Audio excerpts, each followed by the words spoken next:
예수님! 오늘 예수님께서는 예루살렘에 계십니다.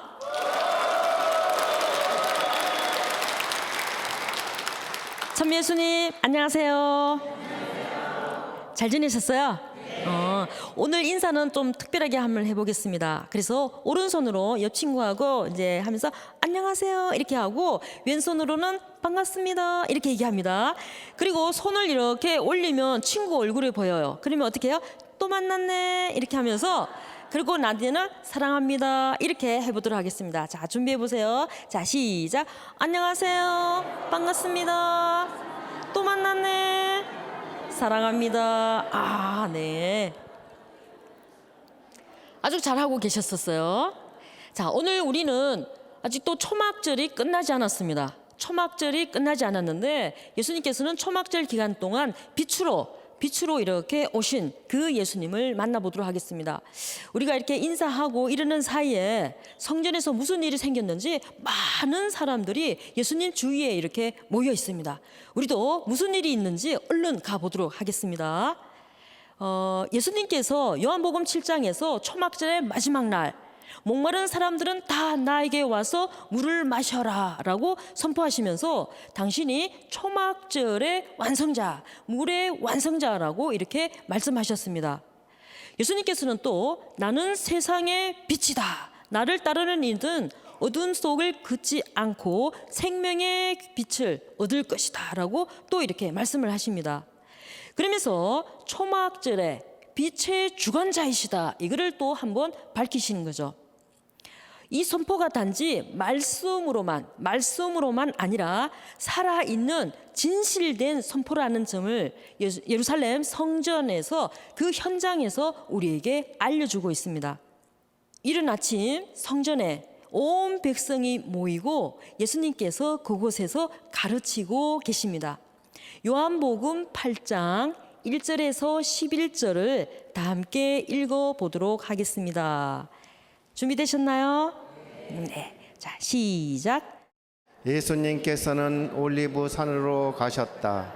이른 아침에 예수님께서 다시 성전에 가시니 온 백성이 그분께 모여들었다. 그래서 그분께서는 앉으셔서 그들을 가르치셨다. 그때에 율법 학자들과 바리사이들이 가늠하다 붙잡힌 여자를 끌고 와서 가운데 세워놓고 예수님께 말하였다. 스승님, 이 여자가 가늠하다 현장에서 붙잡혔습니다. 모세는 율법에서 이런 여자들에게 돌을 던져 죽이라고 우리에게 명령하였습니다. 스승님 생각은 어떠하십니까? 그들은 예수님을 시험하고 고소할 구실을 만들려고 그렇게 말한 것이다. 그러나 예수님께서는 몸을 굽히시어 손가락으로 땅에 무엇인가 쓰기 시작하셨다. 그들이 줄곧 물어대자 예수님께서 몸을 일으키시어 그들에게 이르셨다. 너희 가운데 죄 없는 자가 먼저 저 여자에게 돌을 던져라. 그리고 다시 몸을 굽히시어 땅에 무엇인가 쓰셨다. 그들이 이 말씀을 듣고 나이 많은 자들부터 시작하여 하나씩 떠나갔다. 마침내 예수님만 남으시고 여자는 가운데 그대로 서 있었다. 예수님께서 몸을 일으키시고 그 여자에게 여인아, 그 자들이 어디 있느냐? 너를 단죄한 자가 아무도 없느냐? 하고 물으셨다. 그 여자가 선생님, 아무도 없습니다 하고 대답하자 예수님께서 이르셨다. 나도 너를 단죄하지 않는다. 가거라. 그리고 이제부터 다시는 죄짓지 마라. 네, 잘 읽으셨습니다. 예수님께서 큰 무리의 그 사람들과 함께 계시는데 갑자기 주위가 굉장히 이렇게 소란해졌습니다. 그러면서 유다 지도자들이 간음하다가 현장에서 잡힌 여인을 그들 가운데 이렇게 세웁니다. 현장에서 잡혀온 이 여인의 어떤 모습일까? 옷은 거의 다 벗겨져 있겠죠, 그렇죠? 혹은 옷이 거의 다 이렇게 찢어져 있었을 겁니다. 그리고 머리는 다 이렇게 헝클어져 있는 이 상태라는 것을 우리가 상상할 수 있습니다. 그렇기 때문에 그 많은 군중들 가운데 서 있다. 그 모습으로 얼마나 수치스러운지, 그리고 얼마나 비참하고 참담할까, 이것도 우리가 함께 생각해 볼 수 있습니다. 그곳에 모여있던 많은 사람들이 그 여인을 이렇게 쳐다봅니다. 그런데 율법학자들과 바리사이들은 아주 잔인한 눈초리로, 그리고 적대감의 눈빛으로 이렇게 쳐다보고 있죠. 그리고 많은 군중들은 어머머 무슨 일이지? 이렇게 하면서 어떻게 해요? 호기심에 가득 찬 눈길로 지금 이 여인을 쳐다보고 있습니다. 그리고 여기에는 또 예수님의 눈길이 있습니다. 예수님은 과연 어떻게 쳐다봤을까? 예수님께서는 그 여인에 대한 연민과 자비의 눈길을 이렇게 하고 있다는 것을 우리가 조금 기억하면 좋겠습니다. 이 돌 같은 마음을 가진 유다 지도자들은 여차하면 이 여인에게 돌을 던지려고 예수님께 묻습니다. 선생님, 이 여자가 간음하다가 현장에서 잡혔습니다. 사실 유다 지도자들은 예수님의 의견을 듣지 않고도 이 사건을 처리할 수 있습니다. 그런데도 굳이 이 여인을 데려온 것은 순전히 예수님을 잡아들이기 위한 하나의 꼼수였다, 이거를 알 수 있죠. 유다인들에게 이 잡혀온 이 여인이 정말 간음죄를 저질렀다, 이거를 3절과 4절에서 우리에게 알려주고 있죠. 간음하다가 붙잡힌 여자를 끌고 와서, 또 하나는 간음하다 현장에서 잡혔습니다. 진짜로 이제 그 일이 일어났다는 것을 알려주고 있습니다. 간음죄는 약혼이나 혹은 결혼을 한 여인에게 해당되는 것 중에 하나이죠. 그러므로 지금 이 가운데 서 있는 이 여인은 약혼을 했든지 아니면 유부녀이든 간에 법적인 관계로 부부적인 관계를 갖고 있는 사람이었다는 것을 알 수 있습니다. 율법학자들과 바리사이들은 예수님께 피해가기 어려운 질문을 던집니다. 율법은 간음한 자를 사형에 처하도록 이렇게 규정되어 있어요. 그렇기 때문에 예수님께서 율법대로 하라고 말씀하시면 이 여인은 어떻게 해요? 죽습니다. 반면에 용서하라고 하면 예수님께서 율법을 어기는 진퇴양난의 일이 지금 생기고 있다, 이거죠. 만일 예수님께서 그들에게 이 여자를 돌로 치시오라고 한다면 여태껏 예수님의 가르침이 뭐였어요? 사랑하세요, 자비를 베푸세요, 그리고 용서의 삶을 살아야 합니다, 이렇게 가르쳤는데 지금 이 여자를 돌로 치라고 하면 얼마나 군중들이 혼란스러울까, 우리가 한번 생각해 볼 수 있죠. 게다가 예수님께서는 억눌리고 그리고 죄인들의 친구라고 본인 스스로가 얘기를 했습니다. 그렇죠? 그렇다면 유다 지도자들이 군중을 향해서 이렇게 선동할 겁니다. 여러분의 메시아를 보십시오. 얼마나 제멋대로입니까? 이자는 여러분에게 70번씩 7번이라도 용서해 주라고 했지만 보십시오, 이제는 돌을 들어 이 여자를 치라고 합니다, 이렇게 말을 합니다. 입으로만 용서와 자비를 강조하고 실제로는 저렇게 비참하고 불쌍한 여인을 돌로 치라고 하니 이자야말로 위선자요, 이렇게 얘기를 할 수 있어요. 그와 반면에 예수님께서 여자를 돌로 치지 마시오 이렇게 얘기를 한다고 하면 유다 지도자들은 또 이렇게 외칠 겁니다. 여러분, 이자가 지금 모세의 율법을 따르지 말라고 우리를 가르치고 있습니다. 우리가 어떻게 했으면 좋겠습니까? 라고 또 막 이렇게 얘기를 할 겁니다. 바리사이들은 이 여인을 이용해서 예수님을 함정에 빠뜨리려고 지금 하고 있습니다. 이것은 정말 비인간적인 행위라는 것을 우리는 알 수 있죠. 여인은 바리사이들이 예수님을 겨루고 있는데 도구로 이렇게 쓰여지고 있습니다. 그들은 예수님을 공경에 빠뜨리고 또 예수님께서 대답하시는 그 대답으로 예수님을 고발할 그 구실을 찾고 있는 것 중에 하나이죠. 그런데 우리 예수님께서는 아무런 말씀을 하지 않으시고 땅에 무엇인가를 쓰고 계십니다. 예수님께서는 그 적대자들의 교활한 그 질문에 어떤 대답도 하지 않으시고 몸을 굽혀서 땅바닥에 무엇인가를 쓰셨다, 이렇게 우리에게 알려주죠. 성경에 보면 하나님의 손가락이 3번이나 무엇인가를 썼다고 우리에게 알려주고 있어요. 그 첫 번째는 하느님께서 시나이 산에서 나타나셔서 이스라엘 백성과 이렇게 계약을 맺잖아요. 그렇죠? 계약을 맺으시면서 그 십계명을 돌판에 새겨 놓을 때 손가락으로 쓰셨다. 이렇게 표현하고 있습니다. 그리고 또 바빌론의 마지막 왕, 바빌론이 망할 때 그 마지막 왕 벨사차르가 예루살렘 성전에서 약탈해온 하나님의 그 성작에다가 술을 콜콜콜 따라서 이렇게 딱 마시려고 할 때 갑자기 손가락이 나타나서 벽에다가 쓰잖아요. 모네모네 티케일 파르신이라고 쓰잖아요. 그렇죠? 그래서 두 번째 이루어졌습니다. 세 번째는 어디일까요? 세 번째는 바로 지금 이 가늠한 여인이 있는 이 장소에서 땅바닥에 쓰시는 거, 우리가 이거를 한번 기억하면 좋죠. 그럼 예수님께서 무엇을 쓰셨을까 궁금하지 않나요? 무엇을 쓰셨을까? 자, 그런데 예수님께서 무엇을 쓰셨는지 우리가 한번 생각해 보면 좋겠습니다. 여기서 이제 쓰다라는 동사가 나와요. 쓰다. 그런데 이제 그리스어로 쓰다라는 말이 그라포예요. 그라포. 좀 비슷한 말이 뭐예요? 그래픽이잖아요. 그렇죠? 그림을 그리다 이렇게 할 때 나오는 것처럼 그라포라고 이렇게 하는 건데, 여기서 이제 그 6절과 8절에 보면 쓰다 이런 말이 나오는데, 이 그라포 이게 아니라 여기에서는 뭘 쓰는가 하면 카타그라포 이렇게 쓰여 있습니다. 그러니까 이 그라포 앞에 접두사 카타가 붙어 있어요.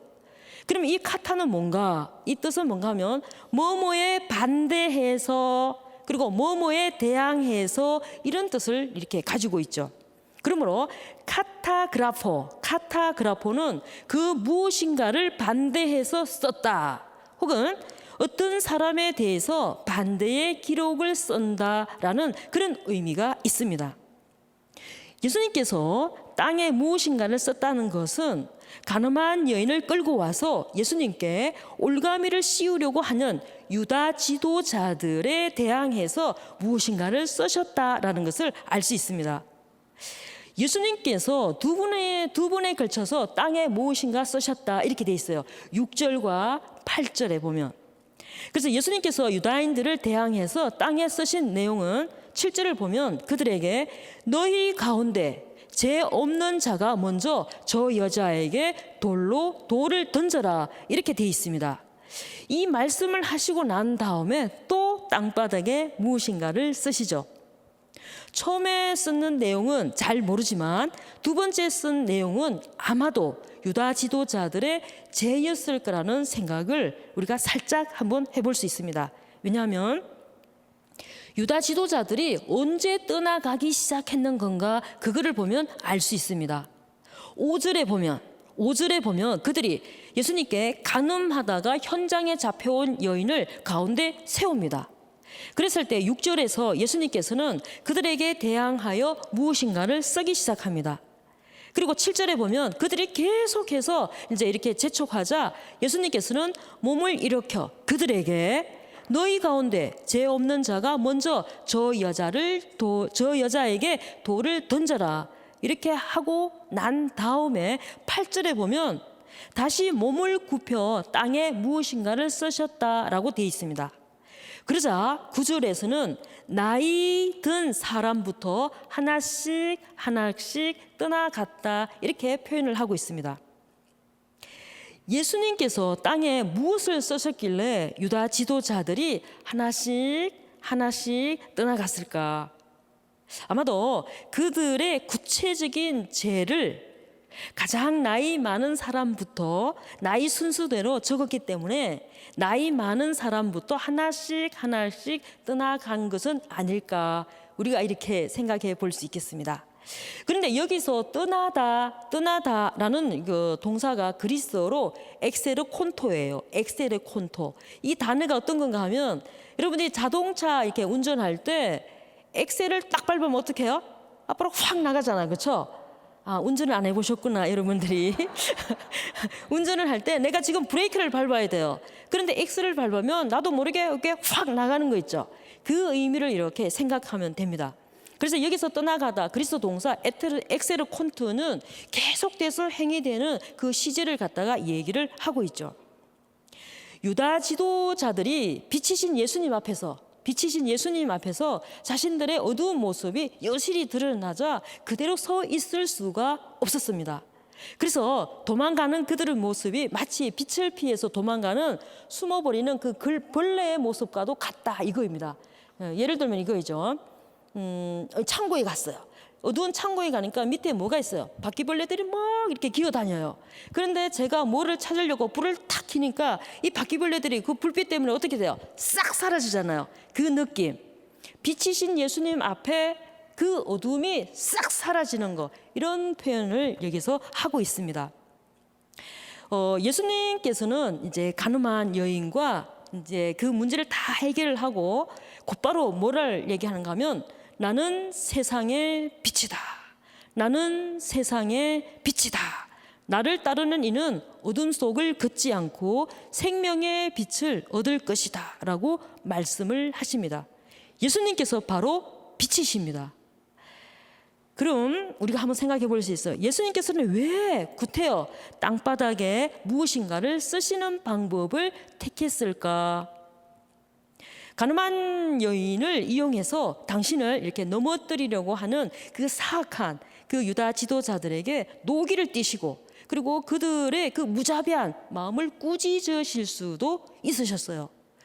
하지만 예수님께서는 그런 방법을 택하지 않으시고 몸을 굽혀 땅바닥에 무엇인가를 쓰시는 그 방법을 택했습니다.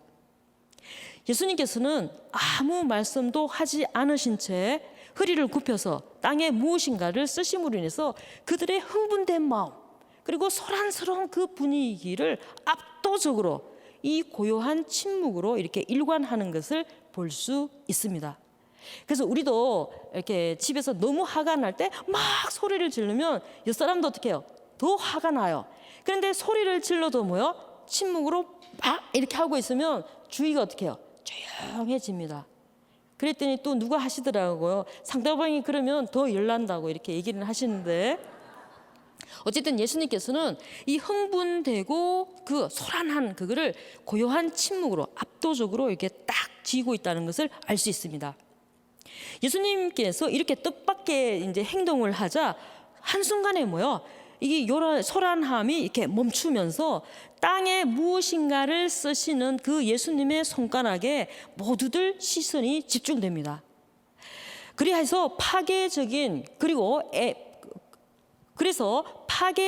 그 에너지, 그리고 흥분했던 그들의 내면이 서서히 이렇게 가라앉는 것을 볼 수 있죠.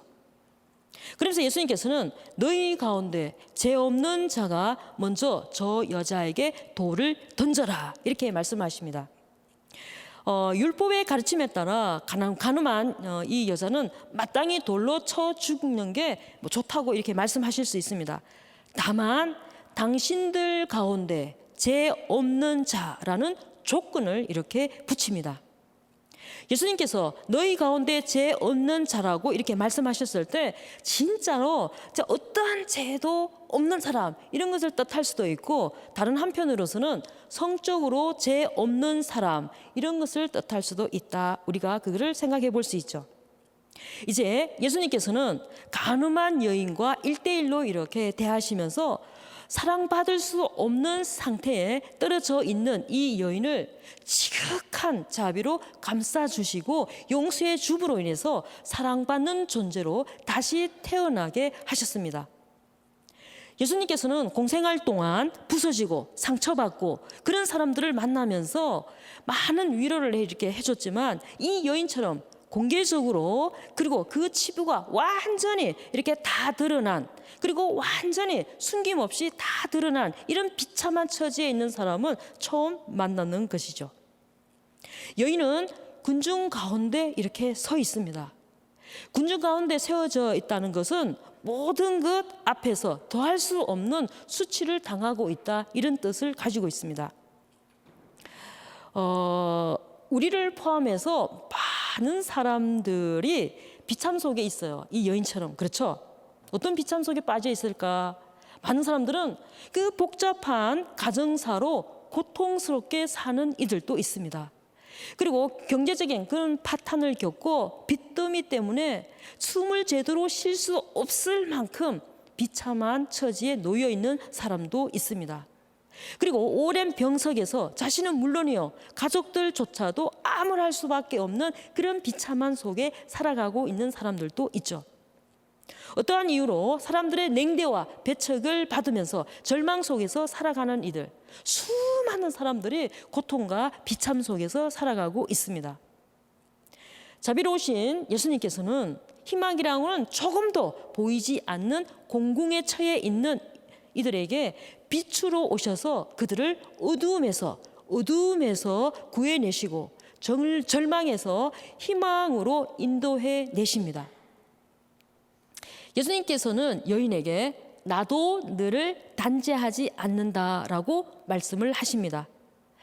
예수님께서는 죄가 없으신 분이십니다. 그러한 예수님께서 여인에게 조건 없는 사랑을 베푸시는 거죠. 나도 너를 단죄하지 않는다. 이 예수님의 말씀은 주님인 내가 너를 용서한다라는 말과 같습니다.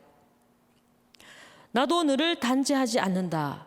이것은 그 어떤 말보다도 더 큰 기적을 일으키는 말 중에 하나이죠. 우리는 때때로 누군가를 치려고 큰 돌을 가지고 있습니다. 그런데 우리가 삶을 이렇게 돌아보면 엄청난 사람들이 나를 치려고 뭘 들고 있어요? 돌을 들고 있는 것을 발견할 수 있습니다. 예수님께서 말씀하십니다. 나는 세상의 빛이다. 그렇게 말씀하는 빛이신 예수님을 우리는 똑바로 보아야 하겠습니다. 그리고 또 나도 너를 단죄하지 않는다라고 말씀하시는 그 예수님의 음성을 들으면서 우리도 타인을 단죄하지 않고 사랑과 받아들임 그리고 용서와 자비의 마음으로 예수님께 받은 그 빛을 폭발적으로 발산하는 그런 삶을 사시면 좋겠습니다. 목마른 사람은 다 나에게 와서 마셔라. 나는 세상의 빛이다. 목마름을 해소해 주시면서 함께 계시는 예수님, 그리고 늘 빛으로 함께 해주시는 예수님을 소유하고 있는 우리는 엄청나게 행복한 사람입니다. 그렇죠?